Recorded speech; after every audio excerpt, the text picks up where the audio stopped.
So students, if you have that, that would be awesome. I know that some people have their parents there to help. So if you do have a calculator, that would be great. Some of you might have one on your phone or on the computer. And then have a pencil and paper because we're going to be playing a game with going around the bases. So it'll be awesome. So thanks everyone for coming today. We're always happy to connect to Bruce, who is at the Baseball Hall of Fame.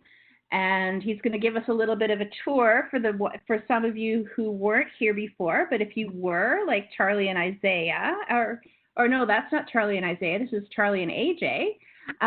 So I think these are all new people to us, Bruce. So we're happy to go on a tour and then learn about math in baseball. So over to you. Okay. And just to double check, we're doing geometry circling the bases, right? That's correct. Okay. Yep, that's all right. Very good. Welcome to everybody. I'm glad you could join us today. Not actually at the Baseball Hall of Fame because the museum does remain closed because of the ongoing situation with the virus, which has affected many, many countries, both of our countries. Of course, you folks are in Canada. I'm in the United States. Not sure exactly when the museum will be reopened, but we are continuing our virtual field trip efforts. And today our program is Circling the Bases, Baseball and Geometry. We're going to talk about the game of baseball as a game that is very reflective of geometry. You can find a lot of geometric shapes on the playing field, and you can also use geometric principles in taking measurements of the playing field as well. We'll begin with a brief virtual tour of the museum. You can see a picture of the Hall of Fame on your screen right now. This is right from out front on Main Street. Beautiful 3-story red brick building. Full of exhibits about baseball and baseball history. We have a couple of theaters here as well. We also have a library with an extensive collection of library items, including about 40,000 baseball books. Where are we geographically? Well, we're in the northeastern part of the United States. You can see a map here which shows some of our northeastern states: Pennsylvania, New Jersey, Connecticut, Massachusetts, and then the state that I happen to be in, New York State. It's kind of a reddish arrow pointing at what is the Hall of Fame logo. And that is where Cooperstown is. We're right in the middle of New York State. We call this either upstate New York or central New York. And just as a frame of reference, we're about a 4-hour drive from Toronto. We're also about a 4-hour drive from Buffalo, about a 4-hour drive from New York City as well. But we're not like any of those cities. We are very rural, very much the country. This is what Cooperstown looks like from up above. You can see our beautiful lake, which is called Lake Otsego. Many trees, rolling hills, absolutely no skyscrapers. The tallest building is the Otesaga Hotel, and that is all of 5 stories. So that's the tallest building in town. Our population is quite small in Cooperstown. Only 1,800 people live here on a year-round basis.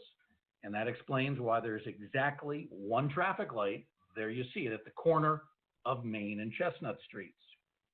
Typically, we do get large crowds during the summer months. Now, here in the United States, it's Memorial Day weekend. Traditionally, this is the start of our busy season at the Hall of Fame, but it's not gotten busy yet because the museum is still closed. Many folks not traveling at this time. Perhaps that'll change in the coming weeks. But in a typical year, we draw big crowds. The top half of your screen, that's Doubleday Field, which can fit 10,000 fans. So we have games there that take place. The ballpark is currently under renovation. This is the 100th anniversary, by the way, of Doubleday Field. It was built in 1920, and they've just recently completed some major updates and renovations. I've heard it looks beautiful, but I have not yet seen it up close. Then the bottom half of your screen is a photograph from our annual induction ceremony, which we did have to cancel for this year. But that is typically an event, major event, that draws tens of thousands of fans, not only from around the United States, but from around the world as well. Here's the biggest crowd we ever had back 2007. Two really popular players, Cal Ripken Jr. and Tony Gwynn, were inducted. And we estimate the crowd that we see in this photograph from up above is about 80,000 fans. So that's 40 times our normal population. Now, although we're not having a ceremony this year, we did have an election for new Hall of Famers earlier in the winter. And among the players elected, great player who was really a standout player in Canada, Larry Walker. Played for the Montreal Expos for a number of years, a native of Canada, and he is one of the people honored this year. Because this year's ceremony has been canceled, we're going to move it to next year. We're going to combine the inductions for 2020 and 2021 next summer. Inside the museum, we have a plaque gallery where we feature the bronze plaques representing each of our 329 Hall of Famers. These Hall of Famers, basically the greatest players, managers, owners, umpires in the history of the game. Only the best of the best of the best represented here in Cooperstown. As we head up the stairs to the second floor of the museum, this is one of the first exhibits you'll see. It's called Taking the Field, Baseball Before 1900. And it looks at the origins of the game. Baseball is a very old sport. In fact, it's the oldest professional sport in the United States.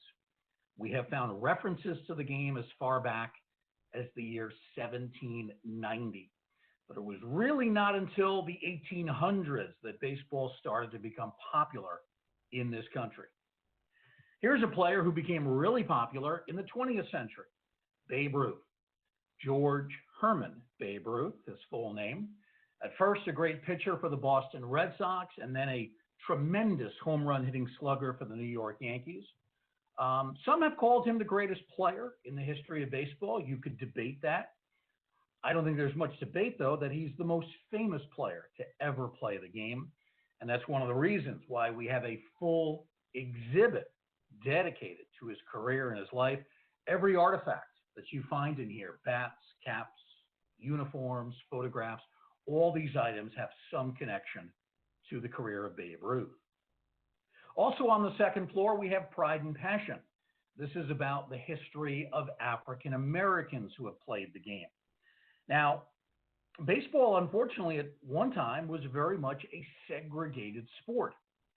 Black players were not allowed to play in the major leagues. Not fair, not right, but it's something that did exist. There was this color ban or color barrier from 1887 until 1947. Well, in 1920, the Negro Leagues were founded with the idea of giving the best black players an opportunity to play the game at the highest level. And then that whole situation started to change a little bit in 1947, well, more than a little bit, when Jackie Robinson broke through the color barrier and started playing for the Brooklyn Dodgers. You can see his Brooklyn cap in the lower left-hand corner of the screen. By the way, Robinson has an interesting connection to Canada. He played a season for the Montreal Royals in 1945. The Montreal Royals were a minor league team for the Brooklyn Dodgers. So actually it was 1946 to be accurate. He initially signed his contract in 45. Then in 46, the Dodgers sent him to Montreal. He really enjoyed playing there. He was treated very well. He had a good season. And then in 1947, the Dodgers brought him to the major leagues. And that started to change the entire landscape of the game, opening the door for other black players to play. I imagine we have some girls joining us today. The reason I bring that up, we have a very popular exhibit in the Hall of Fame called Diamond Dreams, about women in baseball. Women and young girls have been playing the game, organized baseball, since the 1860s. So that's about 160 years ago. So women have been playing the game almost as long as men have been playing the game here in America. The first team was Vassar College, which is a college in New York State. At the time, it was an all-women's college. Now it's co-ed. They had the first organized baseball team. Later, we had the Bloomer Girls of the early 20th century. During World War II, we had the All-American Girls Professional Baseball League, made famous by the movie A League of Their Own. And in more recent years, we have had pioneers like Maria Pepe, who was able to take Little League baseball to court and make it mandatory that Little League allow girls to play. Prior to Maria's challenge of Little League, girls were not allowed to play Little League baseball, but it's very different today. Our newest exhibit opened up a year ago. It was Memorial Day weekend of 2019. Shoebox Treasures is all about baseball cards, the history of card collecting, which is a very popular hobby. And then up on the third floor, we have this exhibit called Circling the Bases, one for the books, all about baseball records, milestones, and the stories behind them. You can look up just about any record in baseball history. Who has the most home runs? Who has the highest batting average? What pitcher has won the most games? We have interactive computer screens that will give you the answers to those questions within a matter of moments. Now, when we talk about baseball, it is very much a game of numbers. Numbers kind of tell us what has happened in the game. For example, here we have the Fenway Park scoreboard. Fenway Park is the longtime home of the Boston Red Sox. What if I get stuck in traffic going to the game and I don't get to the ball game until the 6th inning?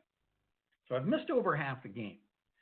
One of the ways to catch up on what I've missed is to just give the scoreboard a look. And I see that the Yankees, New York, has scored 13 runs. The Red Sox have scored 2 runs. The Red Sox are in the field, so the Yankees must be at bat. At bat for the Yankees is a player wearing number 21, and the count on him is 3 balls and 2 strikes. So the bare essence of what's happened, contained within these numbers, doesn't give me all the details. I don't know who's hit home runs. I don't know, who's had a big game for the Yankees. I'll have to find that out in other ways. But in terms of the score, the inning, who's at bat, the count, all that basic information on the scoreboard thanks to the numbers. Numbers can help us identify who the players are. Players can wear anything from the number 0, which Al Oliver used to wear, all the way up to double digits. 99 is the highest number allowed. Triple digits, 100 or above, not permitted. Also, if you look at the diagram in the upper right-hand corner of your screen, you can see a diagram of the playing field with some of the basic indications of measurements, the distance between the bases, the distance from home plate to the pitcher's mound, all of that measured with numbers. Now, here we have some different kinds of playing fields. 3 different kinds of playing fields. I want you all to take a look, see if you might be able to figure out what sports are represented here. We're going to start with the field in the upper left-hand corner. Take a look at it. I'm sure some of you have an idea what sport that is.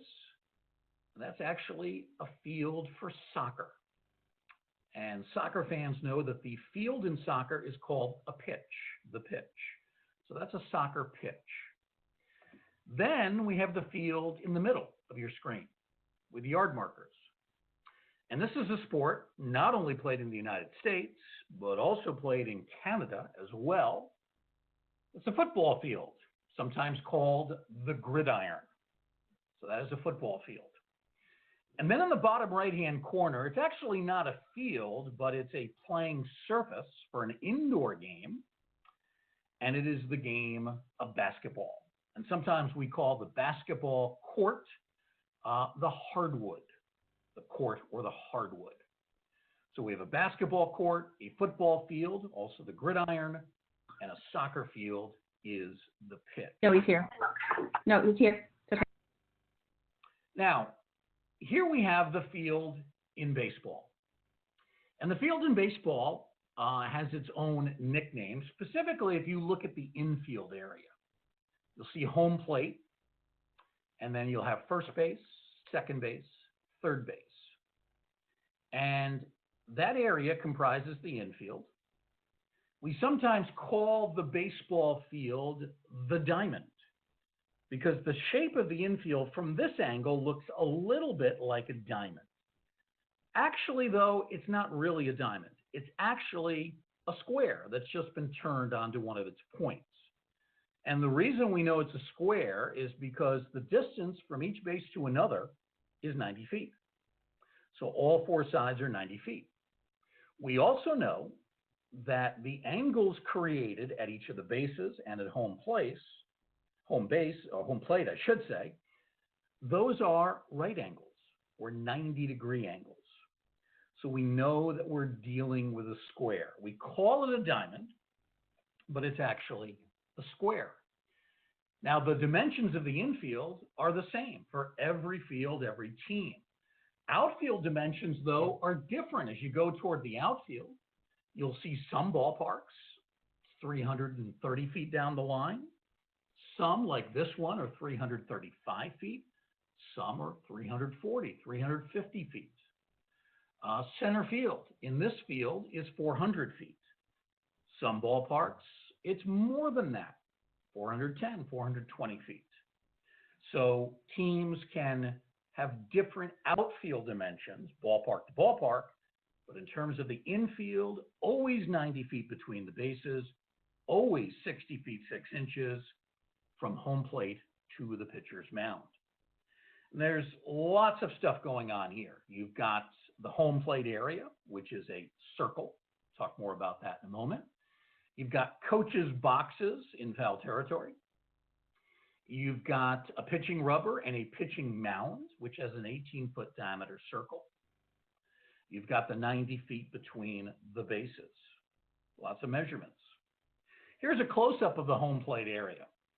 Lots of geometric shapes. Geometric shapes are in evidence here. You've got the two batters' boxes, which actually are rectangles, 4 feet by 6 feet. You've got the catcher's box, which actually has 3 sides of a rectangle. Then you've got home plate, and home plate is actually a 5-sided shape that we call a pentagon. So we've got rectangles and we've got pentagons at home plate. Now here we have some photographs of some staff at various major league ballparks. And the people that work at the ballparks in laying out the field, measuring the field out, maintaining the field properly, these are folks that have all gone to colleges specifically in this area. And they've had to learn geometry, and they've had to take courses in this area of ballpark maintenance and in the area of measuring out a playing surface like this. So these are professionals. They have gone to school specifically to study the art of creating and maintaining a ball field. Now, if we look at the first base and third base lines as they meet at home plate, we'll notice something interesting. We'll notice that it is a 90-degree angle. It's a little deceptive. You look at this photograph here, it actually looks a little bit like an acute angle, one that is less than 90 degrees. But in reality, it is a right angle. It is exactly 90 degrees where the third base and first base lines meet. So we have right angles, 90-degree angles on the ball field. We also have some angles that are less than 90 degrees. We call those acute angles. We'll also find some angles that are more than 90 degrees, and we call those obtuse angles. So 3 different kinds of angles: right angles, acute angles, and obtuse angles. We can find rectangles on the ball field. We talked about the batter's boxes, the catcher's box. Also, if you look at the third base and first base coach's boxes, those are sort of rectangles. At least they're 3 sides of a rectangle. They've left one side open up. technically the coach is supposed to stand within those lines, although you can see the coach down the third base line is a little bit afraid of the hitter hitting him with a foul ball, so he's backed up a little bit. He's a little further, but that's okay. That's allowed. But basically, the coach's boxes are very close to rectangles. So that brings us to our first practice problem. We're going to give this a try. The rectangular slab that pitchers stand on is called the pitching rubber. It measures 24 inches wide and 6 inches long. What is the perimeter of the pitching rubber? So let's talk about perimeter. What exactly is the perimeter? Well, perimeter is the distance all the way around the 4 sides of a rectangle. So basically what you do is you add up all 4 sides. Now, in the case of a rectangle, we know that the 2 long sides are the same. And in this case, they're 24 inches each. And the 2 short sides, they're also the same. They're each 6 inches.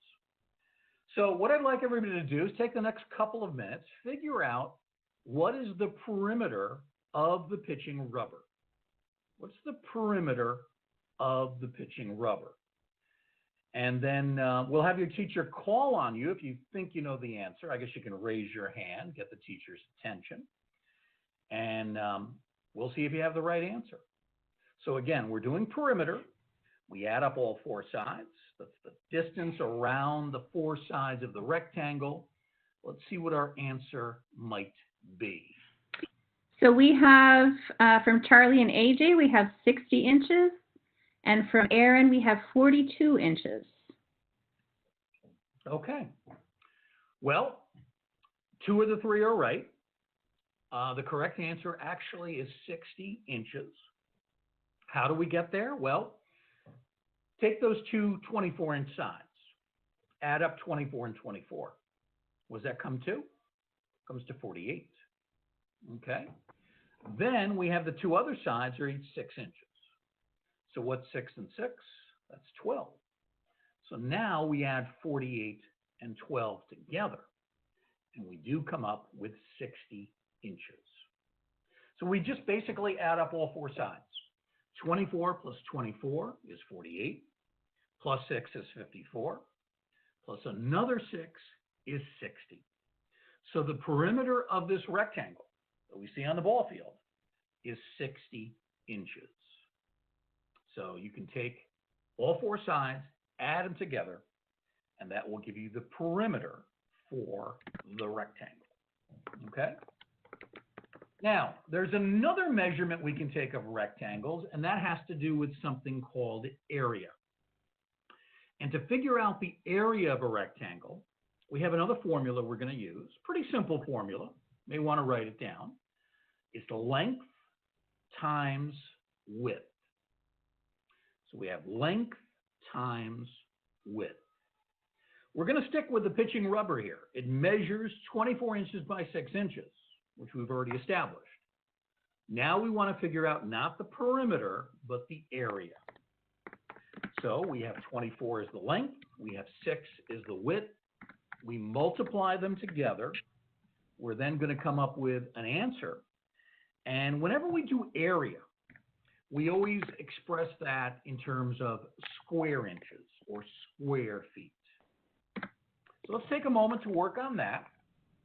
Length times width, area of a rectangle. So you can come up with an answer on this one.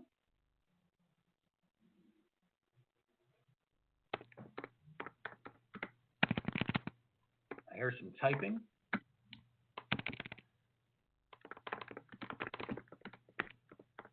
Who wants to give this one a try? Okay, so we have Charlie and AJ, 144 inches, Owen, 144, Rael, 144, Aaron, 36. Okay. Well, let's take a look at this. Most of you have the right answer, although we do need to express it in terms of square inches, not just inches. So what we're doing, we're going to take the length which is 24. We're going to multiply it by the width, which is 6. So we do 24 times 6. And I can use my calculator or I can do it out on paper. Either way, the correct answer is going to be 144. And because it's area, we're going to express it in terms of square inches or square feet, whatever the unit of measurement might be. So take the length, multiply it by the width, and then you will come up with the area of a rectangle. All right, does that make sense for everybody? Hopefully. Anybody have any questions? Does that make at sense, this everyone? Anyone have questions? Yep, it makes sense, Gabby says. Very good, very good. So there's our correct answer. 6 inches times 24 inches, 144 square inches. Now, very important when you're doing this, don't multiply length times width times length times width. You don't want to do it 2 times. You're just measuring the length times the width just 1 time, and that's it. And then you'll come up with your answer. All right, here we have Fenway Park in Boston, which we mentioned earlier. Not only do we find rectangles and even that pentagon at home plate, but we also find lots of circles. The home plate area is a circle. To the left and the right of home plate are what are called fungo circles. That's actually part of pregame practice. Usually a coach will stand in those circles and hit fly balls to the infielders and outfielders from the fungo circle. The pitcher's mound is a circle. And if you look at third base and first base and kind of use your imagination a little bit, you can sort of see a circle formation in the dirt there. So lots of circles on the ball field. There are different elements of a circle. We have the diameter. That is the distance across a circle measured through its center. Another way to think about it, take a straight line, drive it right through the middle of the circle, from one point on the circle through the middle to another point on the circle.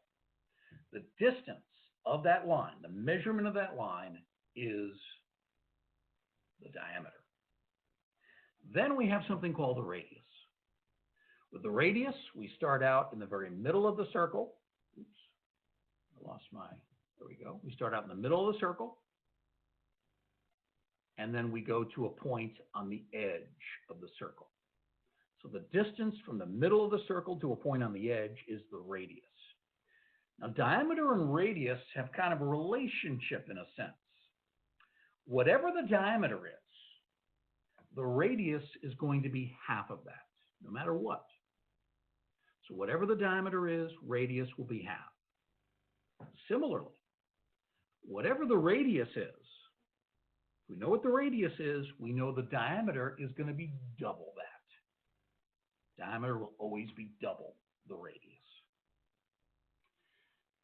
Now we have a little formula for figuring out the circumference of a circle, and that's the edge, that line that edges the circle, the distance around that.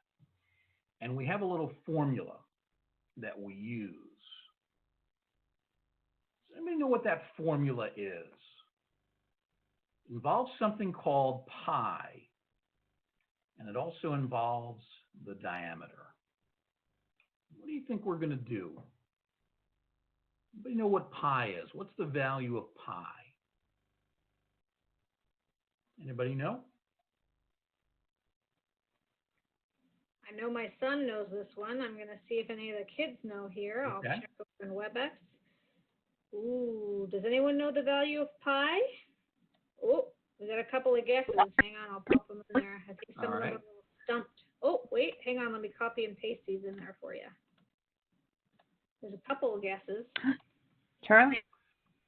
All right, I see Charlie, and is it AJ? 3.1. 3.14, and they are absolutely right. Actually, the number is a very long number. It's 3.14, and then it kind of keeps going and keeps going. So what we do, we simplify it, and we call it 3.14, which is exactly what you guys have done. So the value of pi is 3.14. We're then going to take that 3.14 and multiply it by the diameter, and that's going to give us the circumference. So if a circle has a 4-foot diameter, what is its circumference? So we just take the 3.14, we multiply it by 4, and that is going to give us our answer. So we'll take a moment to do that. 3.14 times 4.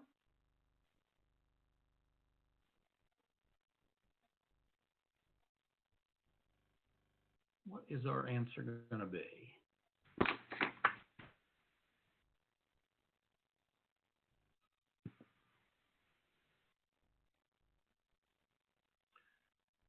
Four times 3.14. If you have calculators, Aaron says you can use them.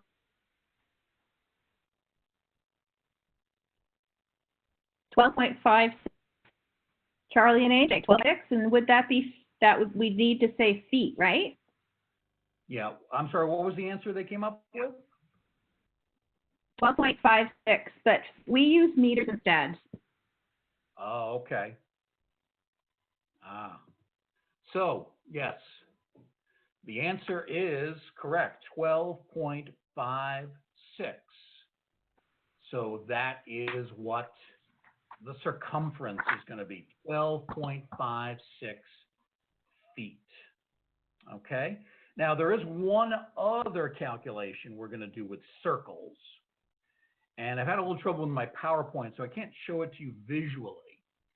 But we can also determine the area of a circle. And the formula for that is similar to the circumference. But instead of pi times diameter, it's now going to be pi times radius squared. Pi times radius squared. So if I had a circle that had a 6-foot diameter, okay, what then is the area going to be? So it's going to be 3.14 pi. That doesn't change. The diameter is 6, so we know that the radius is half, correct? So it's 3. We have to do radius squared. We have to multiply the radius by itself. 3 times 3 is 9. So radius squared is 9. Pi is 3.14. So now all we have to do is multiply 9 times 3.14, and that is going to give us the correct answer that we're looking for. So I'll give you a moment to figure that out. 3.14 times 9, which is the radius squared.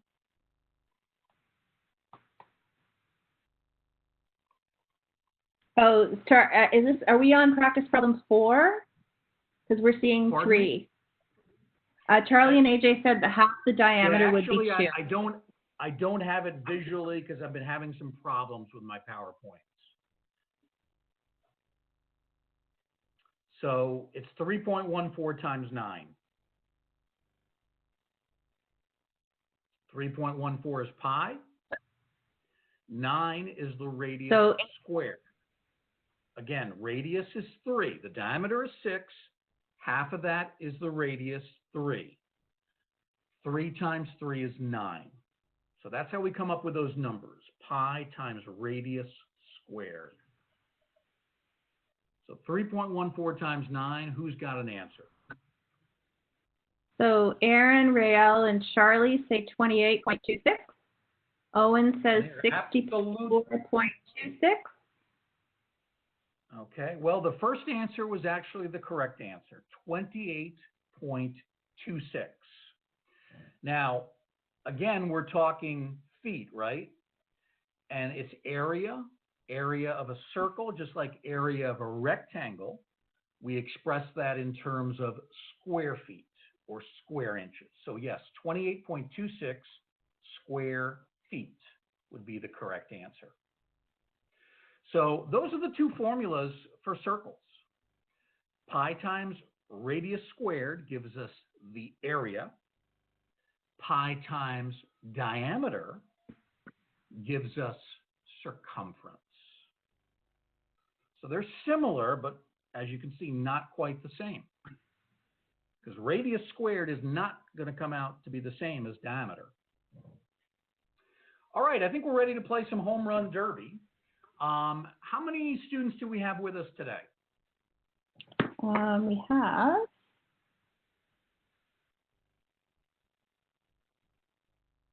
it's hard to break them up into groups because I don't know what grade they're in. So, I know some of them. 6 and 4. So the circumference and the diameter would be kind of hard for that for grade 6 and 4. All right. What did we just? We can do, we can just take turns. We can give each. How many students roughly do we have? We don't have 7. to put them into teams. Okay, we can just Yeah. give everybody a chance to work on a problem. I'll let you select each of them. Generally, the earlier problems are a little easier, so maybe the younger students want to work on those. We're going to start with this first question. Who's up first for us? Cecilia. Okay, so Cecilia, here is your question. Now, everybody else can quietly try to figure this out on their own at their home, but Cecilia is going to verbally give us the answer. So here we go, Cecilia. The sports of baseball and cricket, very popular in Great Britain, have similarities and differences. The actual field of play is one of the distinct differences between the two games. Baseball is played on what we call a diamond, even though we've already established it's actually a square. We call it a diamond, but it's a square. Cricket is played on what can best be described as a circle, and you can see the cricket diagram on the right side. So it's kind of a circle, kind of an oval type shape. If the field of play for a cricket match has a 35-foot radius, what then is the diameter of the cricket field? Ooh. So Cecilia will work on that. I'm very confident Cecilia will have the correct answer for us.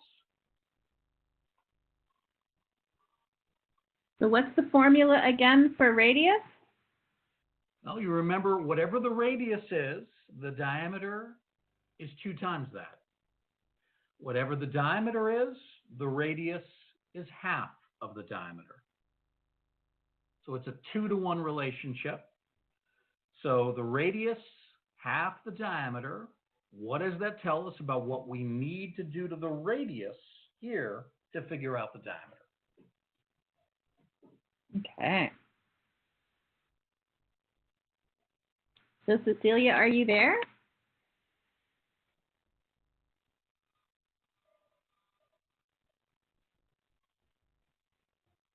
Radius is 35, so the diameter is going to be double, right?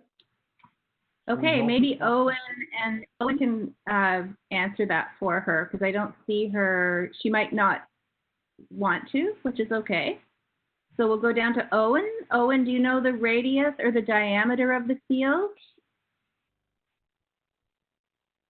Oh, she answered. How did I miss that? Who did she answer to? Katie? What's Cecilia's answer? I didn't see Cecilia's answer. I can't see it. Cecilia, can you type it into the chat?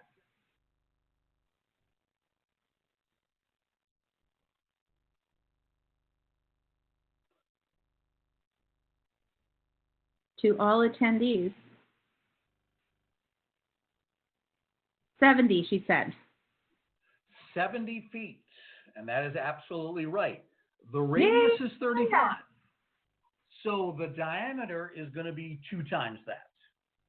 So we just take the radius 35, we multiply it by 2. 35 times 2 comes out to 70 feet. All right, very good, Cecilia. Home run for you. Excellent, excellent.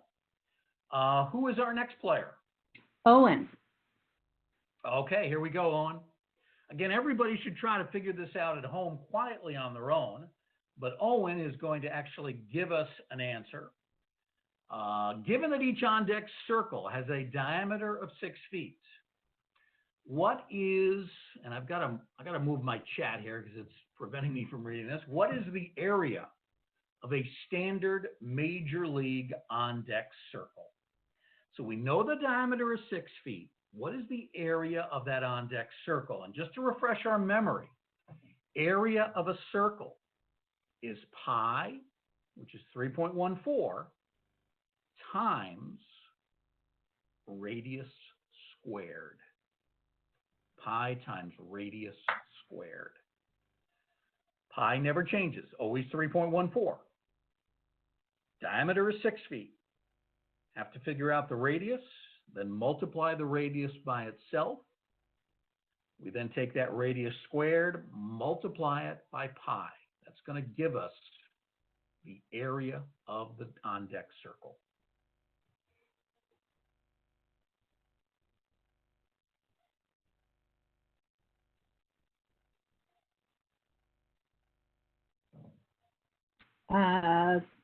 Owen says 28.26 square feet.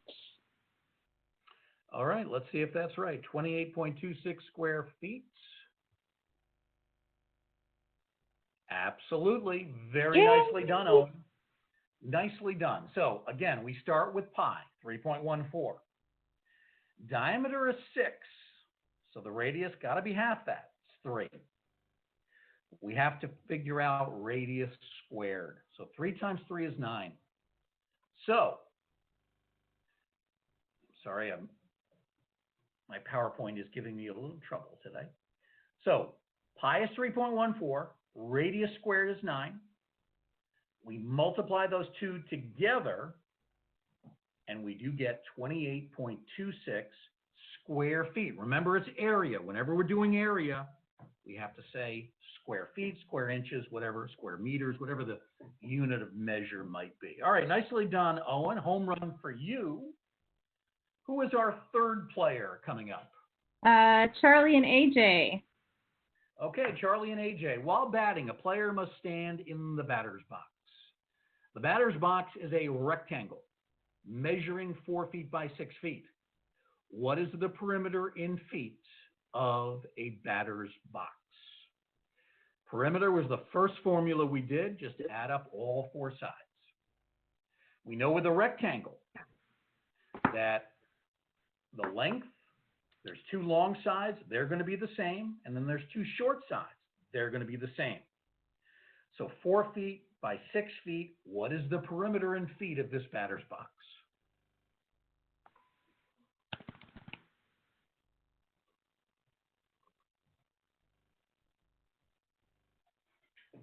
Charlie and AJ say 20 feet.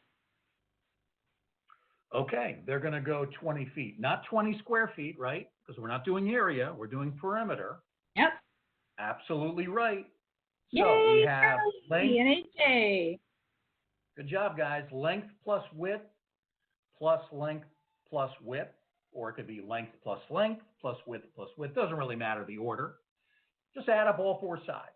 6 plus 4 is 10, plus 6 is 16, plus 4 more, 20. So yes, Charlie and AJ, absolutely right. 20 feet is the perimeter of a standard Major League batter's box. All right, next up, player number 4. Who do we have? Aaron. Aaron. Well, Aaron, actually, you won't need a calculator here, but if you were paying attention during the pregame, you'll have heard me use the term here. Home plate is traditionally a slab of rubber with 5 sides. What geometric shape is home plate? What's the geometric shape? What shapes do we have in geometry? We know that triangles are 3 sides. We know that rectangles are 4. What do we call a 5-sided shape in geometry? Aaron says a pentagon. Pentagon, absolutely correct. 5 sides, and that is what we have in terms of home plate.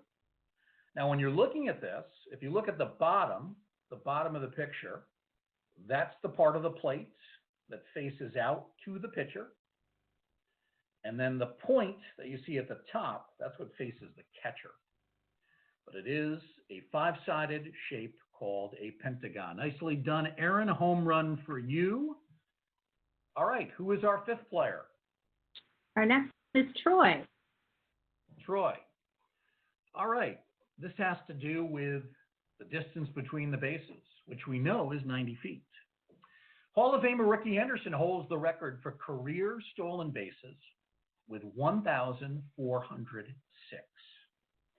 If Rickey takes a 10-foot lead off of first base, how far does he have to run in order to steal second base? So we start out, it's a 90-foot distance. If he takes the 10-foot lead, what's left in terms of what he has to run? How many feet does he have to run to reach second base? Hey, Troy, you can do this.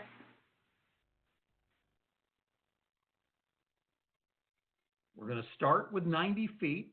We're going to use a little subtraction to get the answer here. 90 feet between each of the bases. So home plate to first base is 90. First to second is 90. Second to third, 90. Third to home is 90. All four distances are 90 feet.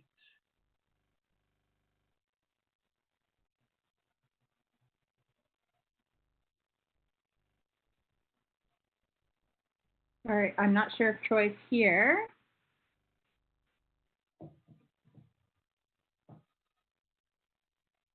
Well, maybe we'll go, he's not. Maybe we'll go down to Margaret then. Who's this, Margaret? Yeah. Okay. So Margaret, we're starting at 90 feet.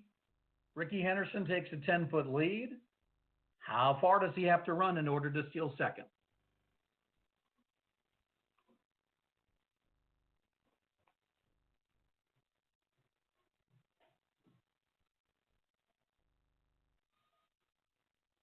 Margaret says 80. Sounds right to me, and it is. We start with 90. Yay, Margaret, well done. Yeah, well done, Margaret. Good job. So we start with 90. We subtract 10. 10 feet is the length of his lead. So if he tries to steal second base, he's got 80 feet left. 90 minus 10 is 80. Home run for Margaret. So I believe we have one more player, correct? Yeah, we have Rael. Rael. Maybe the toughest is for you. A little challenge, but I think you're up to it. A right-handed batter hits a foul ball into the first base dugout. Using the third base line as a guide, and given that the first and third base lines form a 90-degree angle, does that foul ball travel at an obtuse or an acute angle? Now, Rael, one thing that might help you here is if you can draw a field, just kind of an infield. Remember, we talked about it's a square, but it's on one of its points, so it kind of looks like a diamond. We know that the first base and third base lines, they form a 90-degree angle. The batter is at home plate. He hits a ball into the first base dugout. So on your diagram, that's going to be off to the right. So what kind of angle is formed by the line that ball travels on compared with the third base line? Is it an acute angle that's less than 90? Or is it an obtuse angle, more than 90? We know it's not a 90-degree angle because that's the angle between the first and third base lines. The foul ball is traveling a different path. Rael says obtuse. Obtuse, more than 90, and you are absolutely correct. And we can see how it does help us if we draw a little diagram. Of course, this is actually an overhead photograph with a couple of red lines there, but you can see first base, third base, they form the 90-degree angle. The foul ball goes into the first base dugout. Well, the relationship of that line, the trajectory of that foul ball, compared to the third base line, That's more than 90 degrees. So yes, it is an obtuse angle. And you are correct. Obtuse angle. Very nicely done, Rael. Home run for you. We have a home run with everybody answering correctly? Well, yeah, 6 for 6. And then Troy did not bat because I guess he wasn't there. He took a base on balls. He took a walk. So very good job on Home Run Derby. How about we do one more question for everybody, and we'll see who can come up with the correct answer. Okay. Just for fun. Hall of Famer Ty Cobb is second on the all-time list with 295 career triples. Each time Cobb hit a triple and ran from home plate to third base, how many feet did he run? We know the distance from home to first is 90 feet. So what's the distance from home plate to third base? Go from home to first, first to second, second to third. What's the distance of that?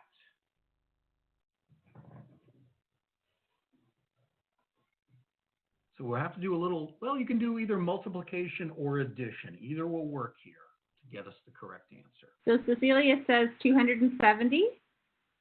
I guess that would mean feet, right, Cecilia? Charlie and AJ said feet. Yep, 270. We have smart cookies here. 270. Very good.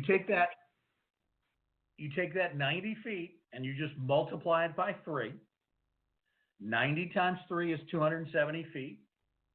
Or you could just do 3 90s. You could do 90 plus 90 plus 90. Either way, you're going to get the same answer. So it's 270 feet. And if I were to extend this a little further, let's say Ty Cobb hit an inside the park home run. Well, that's running from home plate all the way around the bases back to home plate. So that would be 90 times 4, and that would be 360 feet. But you guys are right, 270 feet. All right, very good. Does anybody have questions for me? Anybody have questions? You did very well. Everybody got right answers. Does anyone have a question for me on what we've talked about? Maybe questions about the Hall of Fame? Yeah, maybe guys, do you have any questions about baseball? You have the person in, why did you, this is a good one. AJ and Charlie said, why did you want to teach the class about math and baseball? Why? Well, because baseball involves math. Baseball is a very mathematical game. It's a geometric game. And, you know, if you happen to like baseball like I do, it makes learning math a little easier, maybe a little more fun. Now, maybe you're not a baseball fan. Maybe you're better at math than baseball. So maybe this is a way to introduce you to baseball. But what we can do is we can take baseball, we can use the sport of baseball to teach all sorts of things. Not only can we do geometry, we can do more basic math. For example, we can figure out a player's batting average. If we know the number of hits a player has and the number of at-bats, the number of times at bat he or she goes up to plate, we can actually use those numbers to figure out a player's batting average. We do that with all the different classes. We do civil rights, for example. We tell the story of Jackie Robinson. We do geography, where we take students on a virtual tour of major league ballparks. So we're kind of using baseball to teach the kind of things that you would learn in school, in this case, in terms of an online class. Anybody else have questions? Cecilia wants to know, how do they measure, how do they find a measuring tape long enough to measure home runs? How do they measure home runs? That's a great question. For that, we use something a little more complicated, which is called Pythagorean theorem. And when we do more advanced geometry, we use a formula, a squared plus b squared equals c squared. And we can actually, by using that formula, we can measure the distance of a batted ball. And the way they do it at all the major league ballparks all of this has been mapped out ahead of time. So no matter where, like a home run is hit, no matter where it lands, the team they've already kind of prefigured out the distance of that ball. So they're able to use Pythagorean theorem, they're able to use math to kind of figure that out ahead of time. Now, it used to be that they didn't figure it out ahead of time. They kind of were guessing more than anything. But now it's done a little more scientifically, it's done more mathematically. Now they can very precisely measure the length of every home run that is hit in a ballpark. Wow. And maybe this will be the last question because it's almost 4 or 3, depending on where you were. Who is your favorite player? Well, that's a great question. My favorite player was a player named Roberto Clemente, a Hall of Famer. He was from Puerto Rico. He was a great player for the Pittsburgh Pirates. He was a right fielder with a tremendous throwing arm. Hit over 300 lifetime, hit 240 home runs, led the Pirates to a couple of world championships, died heroically. He was trying to help out earthquake victims. Unfortunately, when his plane crashed, he died very young. He was only 38. So he's kind of a heroic person in baseball history, as well as being a great player. And he actually did play in Canada. He played one season for the Montreal Royals, the same team that Jackie Robinson had once played for. So Roberto Clemente is my favorite player of all time, and he is in the Hall of Fame, by the way. That's so cool. And Charlie and AJ say thank you. That was so much fun.